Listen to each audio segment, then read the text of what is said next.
और उनकी बहू रश्मि के बीच एक दिन बहस छिड़ जाती है। आखिर किसका काम ज्यादा आसान है, बहू का या सास का?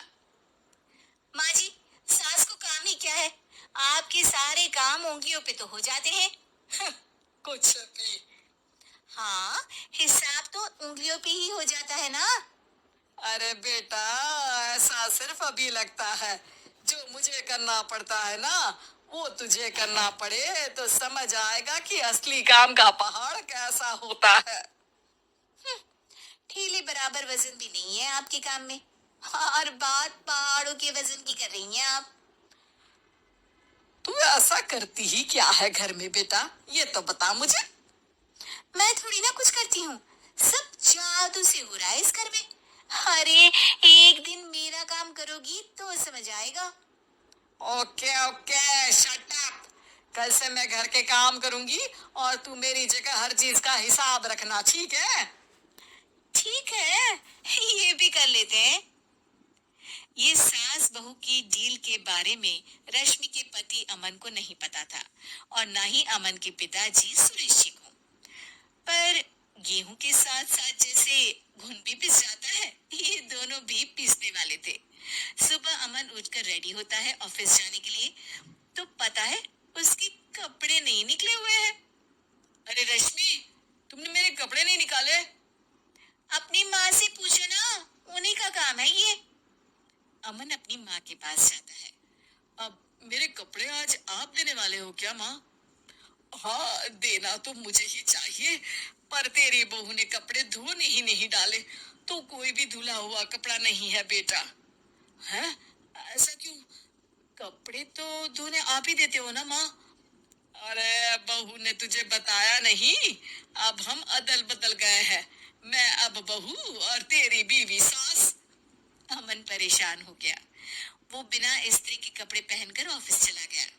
सरस्वती जी अपने घुटने के दर्द के कारण झुककर घर साफ नहीं कर पा रही थी, और ना ही खाना बनाना याद रख पाई। उधर रश्मि पहले ही दिन घर की चाबी घुमा चुकी थी, और 300 रुपए का हिसाब अलग नहीं मिल रहा था।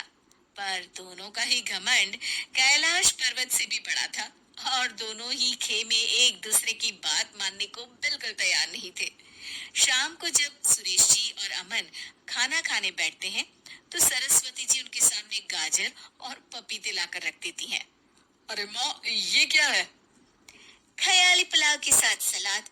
माँ जी खाना बनाना भूल गई लगता है। अरे एक एक चमन्नी का हिसाब है मेरे पास, खाना बनाना कैसे भूल जाऊंगी?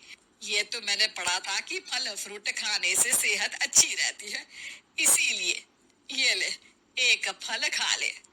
रात को सुरेश जी और अमन अपनी मीटिंग बिठाते हैं अकेले में। बाबूजी, इनकी लड़ाई के कारण ना हमें ठीक से खाना मिल रहा है, उल्टा घर के सारे काम रुक गए हैं। हाँ बेटा, दो भैंसों की लड़ाई में बेचारे खेत के पौधों का भी नुकसान हो रहा है। पर पापा, क्या बताऊं आपको, मैंने माँ को इस महीने की दूसरी तारीख को बिजली के बिल के पैसे दिए थे। आज बिल भरने के लिए मांगने गया तो पता चला कि रश्मि उन पैसों से गैस सिलेंडर ले आई। अच्छा, तो सिलेंडर के पैसों का क्या हुआ?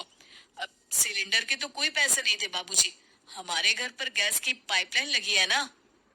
बेटा, इन दोनों का कुछ करना पड़ेगा, नहीं तो अपने घमंड के चक्कर में पूरा घर बर्बाद कर डालेंगे ये दोनों।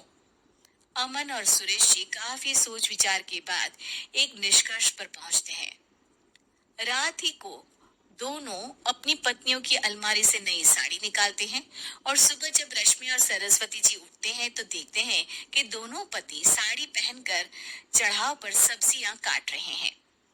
अरे, ये सब क्या हो रहा है? क्या हो रहा है मतलब?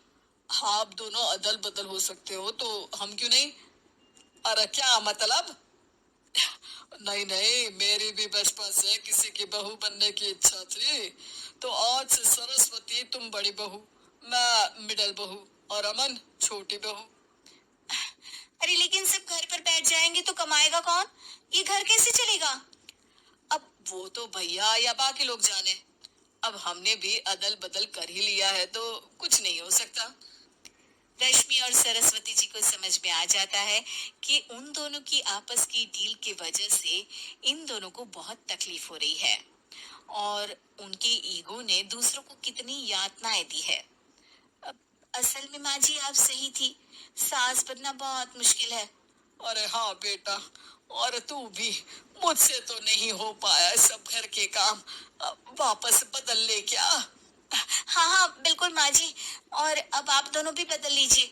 कोई आ गया तो आप दोनों को देखकर क्या सोचेगा। अच्छा है, आप दोनों के समझ में ये बात तो आई। मैं फटाक से कपड़े बदल लेता हूँ। अरे रुक जा बेटा, एक फोटो ले लेती हूँ तेरी। मेरी बेटी होती तो तेरे जैसी ही दिखती साड़ी में। और मेरा फोटो नहीं लोगे?